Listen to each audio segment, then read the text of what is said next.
From the moment we're little girls, the media starts telling us a story.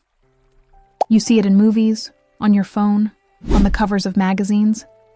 And at the heart of that story is a dangerous lie, that the most important thing a woman can be is something for men to desire. This isn't just a bad message. It's a carefully built fantasy meant to keep women small. Today, we're going to pull back the curtain on how it works, and more importantly, how we can start to break free. Let's start with the biggest storyteller out there, Hollywood. For decades, films have been shaped by what feminist film theorist Laura Mulvey called the male gaze, way back in 1975. Basically, it means the camera often forces all of us, men and women alike, to see women through the eyes of a straight man.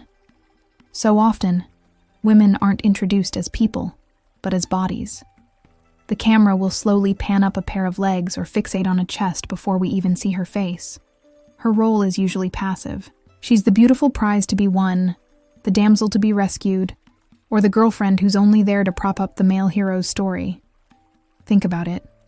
How many times have you seen a movie where a woman is a brilliant scientist or a tough-as-nails agent, but her character is still mostly defined by her romance with the male lead? She exists to be looked at. Mulvey had a name for this too. To be looked at-ness. It sends a subtle but powerful message. It doesn't matter how smart you are, how capable, how heroic. Your story is always second. Your value is decided by how a man sees you. And this story doesn't just stay on the big screen. For generations, magazine covers have sold us the exact same idea. Headlines promising how to get his attention or the body he craves hammer home the idea that a woman's main job is to make herself more appealing to men. Activist Jean Kilbourne has spent her career showing how ads literally dismember women, showing just parts of their bodies. A leg here, lips there, turning them into objects. Now, that same old lie has a new supercharged home: social media. The male gaze isn't just for powerful directors anymore. It's been democratized. It's an algorithm-fueled culture where we are all performing all the time. Trends like "get ready with me" or "fitspiration" might feel like harmless fun, but they often just repackage the same tired message.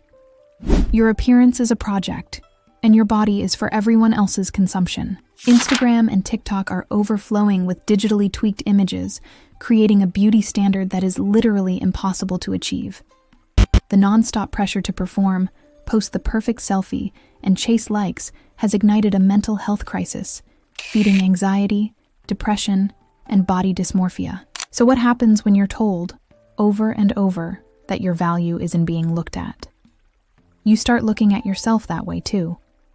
It's a psychological process called self-objectification, where women learn to see themselves from an outsider's perspective, constantly monitoring their own bodies as if they were objects to be judged. Instead of living life in the first person, how do I feel? What can my body do? So many of us get trapped in a third-person view.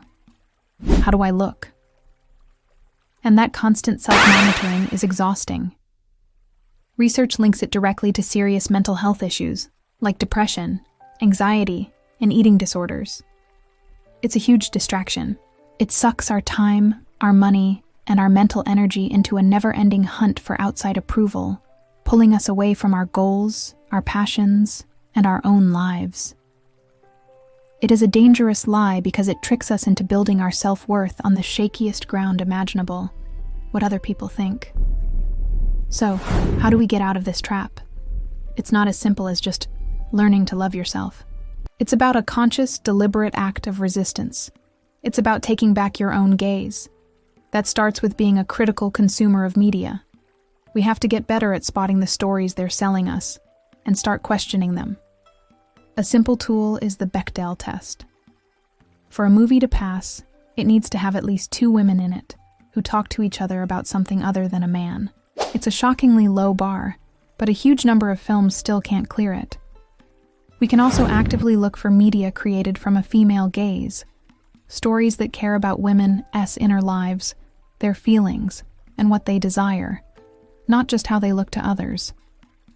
Think of a film like Céline Sciamma's Portrait of a Lady on Fire, where the act of looking isn't about objectifying, but about connecting and understanding.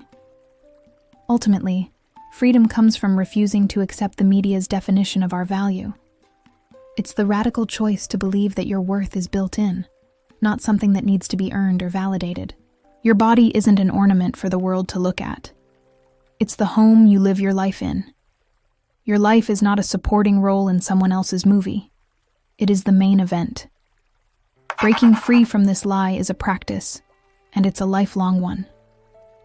But it starts right here, with this awareness. It's the decision to stop looking for validation and start defining your own worth. If this idea resonates with you, share this video. Let's get more people talking about it. And in the comments, tell us about a movie, a show, or a book that made you feel truly seen. Let's build a library of stories that celebrate us for who we really are. Thanks for watching.